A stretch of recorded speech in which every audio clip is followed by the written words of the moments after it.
43 millions de dollars, c'était le budget dépensé par le président Iratxe Armapian au cours de sa campagne électorale en 2013, d'après les études effectuées par la Fondation Friedrich Ebert et financées par l'Union européenne, une première dans le monde.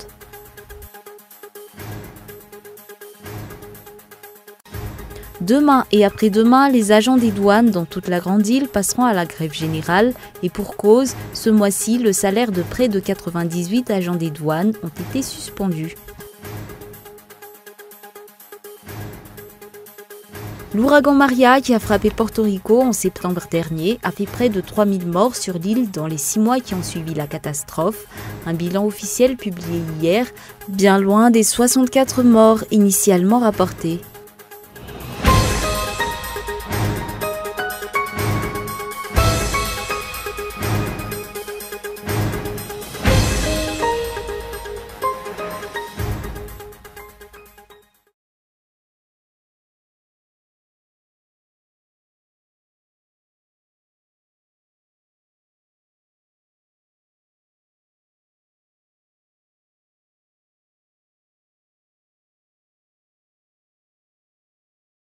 Merci d'être avec nous sur Cool TV. Bonsoir. Dans l'actualité aujourd'hui à Madagascar, 43 millions de dollars, c'était le budget dépensé par le président Iratxe Armapian au cours de sa campagne électorale en 2013, d'après les études effectuées par la Fondation Friedrich Ebert et financées par l'Union européenne. Une première dans le monde. Reportage Indra Arson.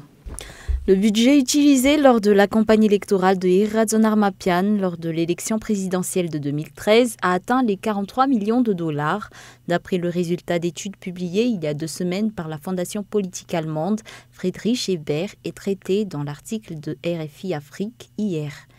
En 2013, le chef d'État actuel aurait donc dépensé près de 21,5 $ par voix obtenue, 2 fois plus que le montant dépensé par le président américain Donald Trump pour l'élection de 2016. Cette étude sur le financement des partis politiques à Madagascar a été effectuée en 2016 par la fondation politique allemande Friedrich Ebert sur commande et financement de l'Union européenne.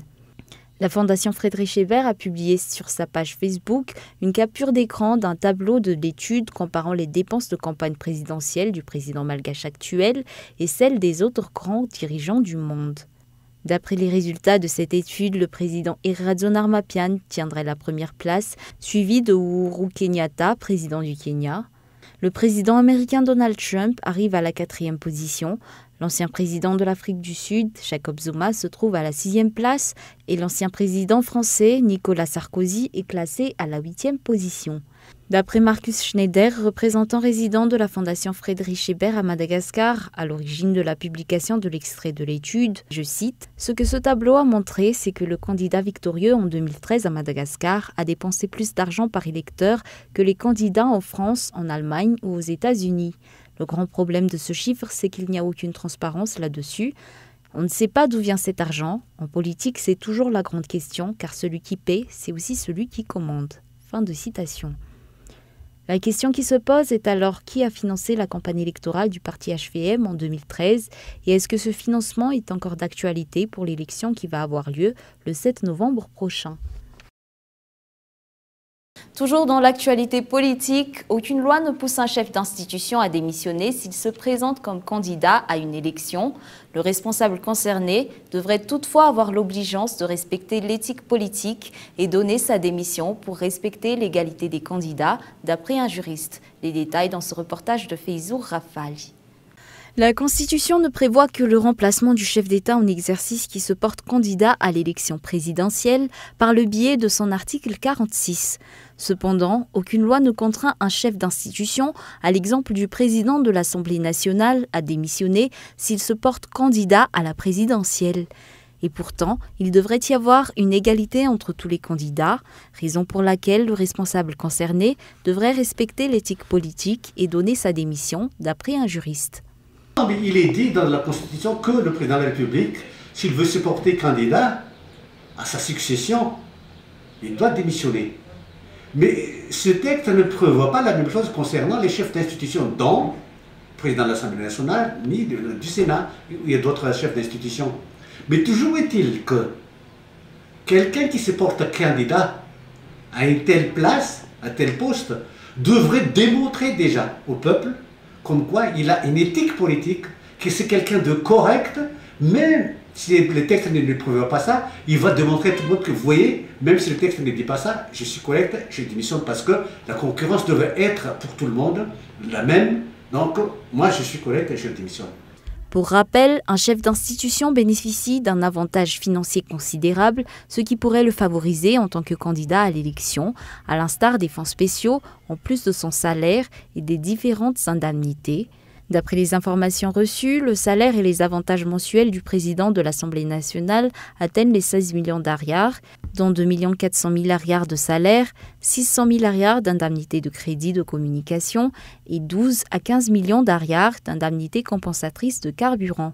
Une démission, malgré le fait que cela ne soit pas prévu par la loi, serait un bon exemple. Dans l'actualité sociale, la carte d'identité nationale doit être renouvelée tous les 20 ans si auparavant ce délai était fixé à 10 ans. Une mesure prise pour éviter les fraudes d'après le délégué de la commune d'Ivat. D'autre part, de nombreuses communes ont à nouveau reçu les imprimés pour cette carte d'identité. Pour rappel, la distribution de ces imprimés a été suspendue depuis le mois de janvier dernier. Sur un tout autre sujet, les Fouktagnes attendent le retour de la liste électorale officielle. Cette liste déterminera le nombre d'électeurs à la prochaine élection et permettra à chacun de se préparer à faire face à la descente aux urnes. Mampioun Rakoutoirson. Le nombre d'électeurs inscrits sur la liste électorale clôturée le 15 avril dernier a augmenté. Pour le Fouktagne Ansalouf Famille, près de 6 000 citoyens se sont inscrits sur cette liste. Si lors de la précédente élection présidentielle, en 2013, ils étaient environ 5 000. Les habitants de ce quartier attendent de ce fait le retour de la liste électorale définitive afin de pouvoir se préparer à passer aux urnes. La liste officielle n'est toujours pas parvenue jusqu'à nous. Nous n'avons que la précédente liste. Nous attendons toujours la liste définitive.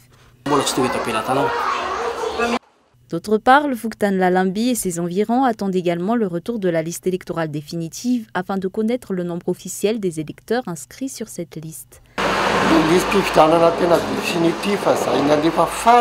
Nous n'avons pas encore la liste électorale définitive. Lors de la dernière révision de cette liste, nous avons effectué quelques modifications et nous ne savons pas si les rajouts ont été validés. Il faut que la liste définitive nous soit envoyée car sûrement les électeurs vont venir pour confirmer leur présence sur cette liste. Si tous les électeurs inscrits sur cette liste ont été pris en compte, nous avons à peu près 1300 électeurs inscrits dans notre Fouktan. Il faudrait également voir d'avance les bureaux de vote dont le nombre a été revu à la hausse dans presque tous les Fouktagnes afin de garantir une élection sereine. Avant de passer aux actualités internationales, demain et après-demain, les agents des douanes dans toute la grande île passeront à la grève générale. Et pour cause, ce mois-ci, le salaire de près de 98 agents des douanes ont été suspendus. Reportage Feizour Rafali. Une suspension de salaire injuste, un homicide, c'est ainsi que le syndicat des employés des douanes a interprété la suspension du salaire de 98 employés des douanes au cours de ce mois-ci. D'après les explications reçues, c'est la participation de ces agents à une grève qui a été à l'origine de cette suspension. Ainsi, les agents des douanes de tout Madagascar vont se mettre à une grève générale demain et après-demain. Le syndicat des employés des douanes lance un appel à une grève générale qui aura lieu le 30 et le 31 août prochain en guise de réponse à la coupure des accessoires de solde de 98 agents. C'est un génocide puisque vous savez que la rentrée scolaire va commencer bientôt alors que ces agents-là vont être privés de leur salaire et c'est pour cela qu'on a lancé cet appel à une grève générale. Selon les explications, le ministre des Finances et du Budget serait responsable de cette situation. Tous les employés membres du SYNPIDOU ou syndicat des employés des douanes seront donc en grève au cours de ces 2 prochains jours. Pour rappel, la grève des agents des douanes engendre une perte de 5 milliards d'ariars par jour. Les employés des douanes lancent un appel aux usagers et aux opérateurs afin de leur demander de garder leur calme et de les soutenir dans leurs revendications. Passons maintenant aux actualités internationales. Dans un discours télévisé, Vladimir Poutine annonce qu'il assouplit sa réforme des retraites, très impopulaire en fixant l'âge de départ à la retraite pour les femmes à 60 ans au lieu de 63 dans le texte initial. France 24. La réforme avait été annoncée en catimini, en pleine Coupe du Monde. Vladimir Poutine augmente alors l'âge légal de départ à la retraite.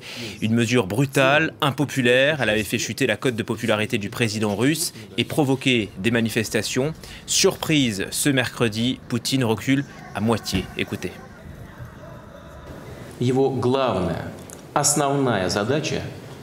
L'objectif principal de ce projet de loi est d'assurer la stabilité financière de notre système de retraite pendant de nombreuses années.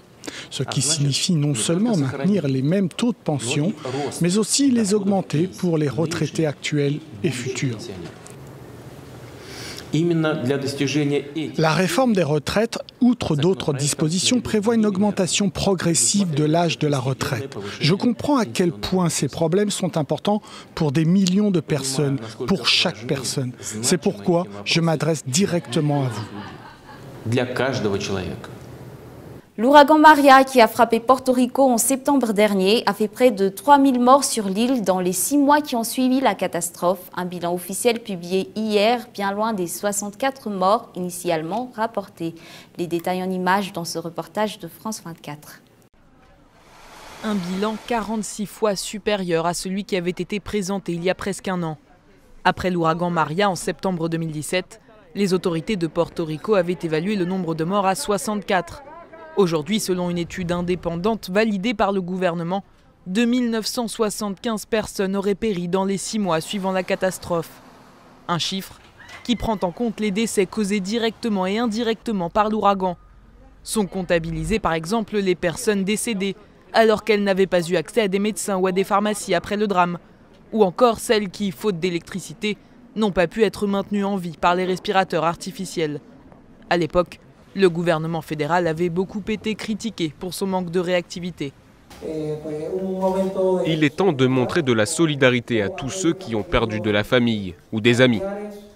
Il est aussi temps de réfléchir à ce que l'on a bien fait et ce que l'on a mal fait, afin de savoir comment corriger ce que l'on a mal fait et de ne plus reproduire ces erreurs à l'avenir.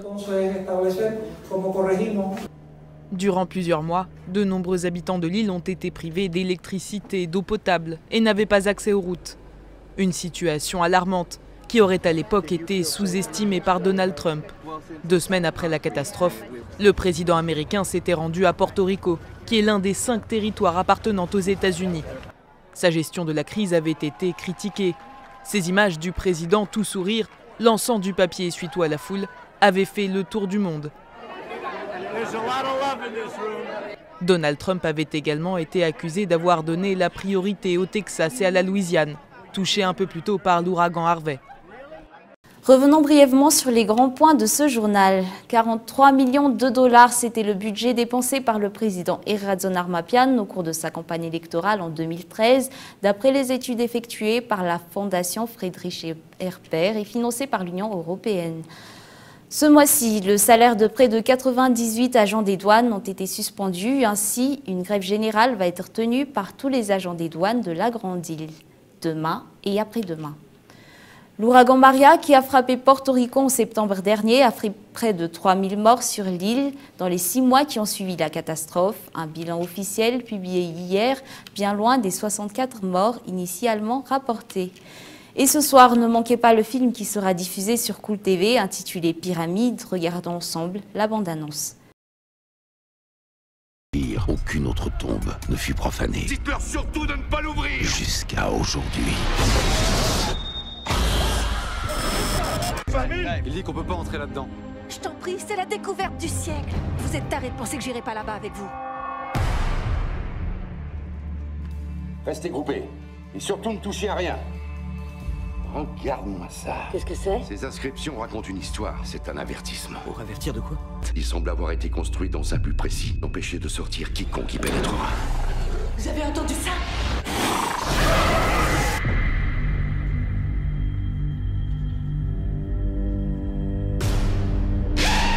Non, c'est pas arrivé.